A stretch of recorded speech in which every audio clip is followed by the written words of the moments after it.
Hi Bobcats, I'm Miss Dinkins. I teach 3rd grade and I'm going to read a book to you. This is one of my favorite authors, Patricia Polacco, and I know Easter's coming up and spring break's coming up, and I'm excited about dyeing Easter eggs with my kids. So maybe you have that tradition at home.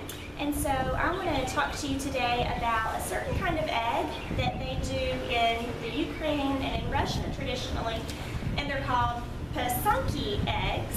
And with my class, I watched a video of Patricia Polacco making these eggs, and they make it with hot wax and dye, and they're very, very intricate and beautiful. And this is one I bought a few years ago at a festival that I went to. So you can go online and see if you can find a video of someone making these really pretty eggs.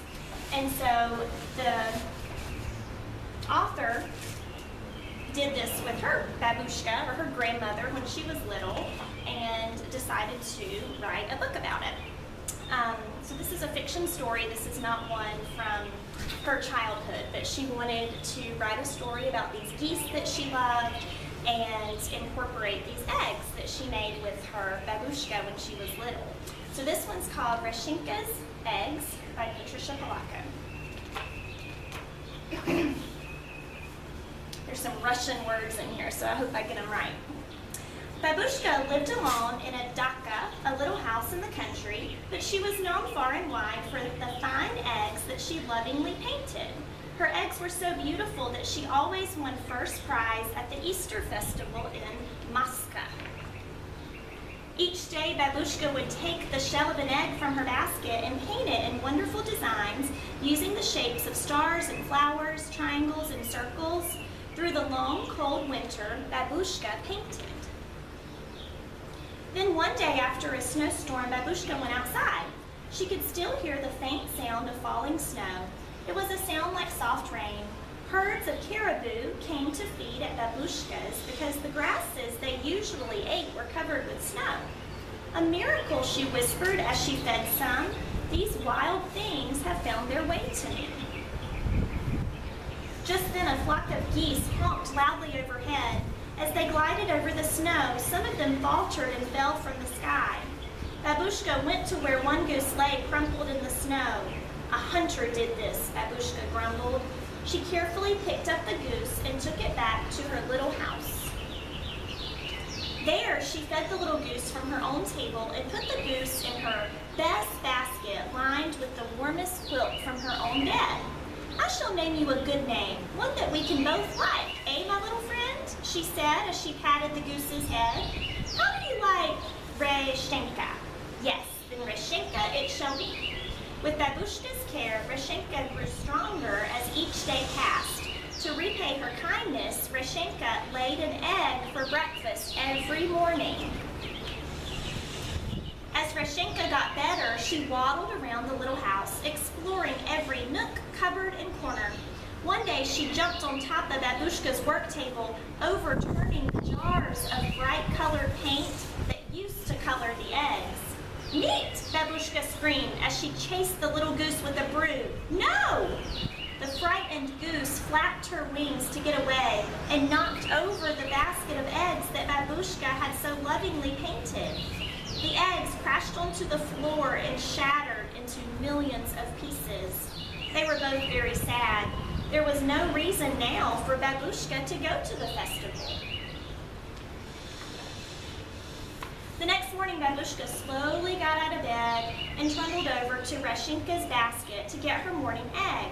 But when she reached into the middle of the quilt, she picked out the most brilliantly colored egg that she had ever seen. A miracle, Babushka whispered. A miracle. She made small holes at both ends of the egg and blew the yolk and white into a dish to cook and eat later for breakfast. Then she held the egg up in the morning light and marveled at its beauty. After that, every morning for 12 mornings, there was another egg, each more beautiful than the one laid the day before. Soon, Babushka had enough eggs to take to the festival in Moscow. How wonderful, she thought. A miracle has replaced the eggs that were broken. Spring is here, my little friend. said to Rechenka the morning of the festival, "Soon now you will be flying off to the north with your flock." She bustled to the hearth fire and brewed some of her most favored tea. The two shared a saucer of tea with kulik, a sweet Easter bread. She covered each piece with pashka, a spread of cheese, butter, and raisins. They savored each bit together.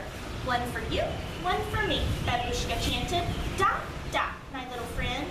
I shall sorely miss you, but you are a wild thing, and a miracle sent you to me. It would not be right to ask you to stay here with me forever." When Babushka left her little house, she took one last look at Rechenka sitting on the doorstep. She waved and then took determined steps for Moskva with her basket of precious eggs. She crossed Levitov Valley, where the caribou mothers were walking their newborn calves. A miracle, she thought. New little lives, a miracle. She crossed the bridge over the Moskva River, and soon she could see the onion domes of old Moskva. The festival was bright and exciting. There were goat carts selling kulik, processions, dancers, jugglers, and laughing children playing and running. Babushka showed her old friend the eggs. Her eggs are the most beautiful in all of Russia, they thought. "Look at them," the elders said. "They almost glow, as if the paint is part of the shell itself." The judges picked Babushka's eggs as the most beautiful. Babushka was so happy. She beamed as she looked at the first prize, a feather bed quilt. As Babushka made her way homeward, a honking flock of geese flew overhead. Babushka gave them a long, lingering look, and she wondered if Rechenka was one of them. When Babushka arrived at her home that evening, Rechenka was gone. Alone, she put the new quilt on her little bed. She brewed a cup of tea, ate the last of the kulak and pashka, got into bed with her favorite book of poems, and drifted off to sleep. She hadn't noticed Rechenka's basket. Do you see what's in the basket? But that night, Babushka was awakened from a sound sleep by an ever so small sound. It was coming from Rechenka's basket.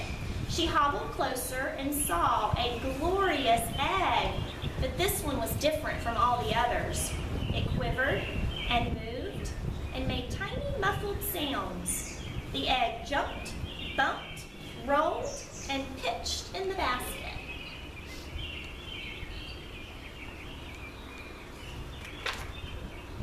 Then there was a crack, and Babushka could see the very special gift that Rechenka had left for her. All a miracle, Babushka said, and this little goose remained with Babushka always. So I love that book by Patricia Polacco, and this is another one. If you're interested in this one, this is by the same author, and it's called Chicken Sunday.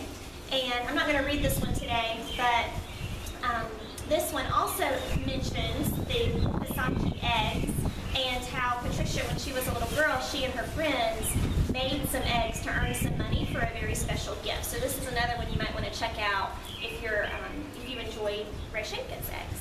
So have a great weekend and have a great spring break.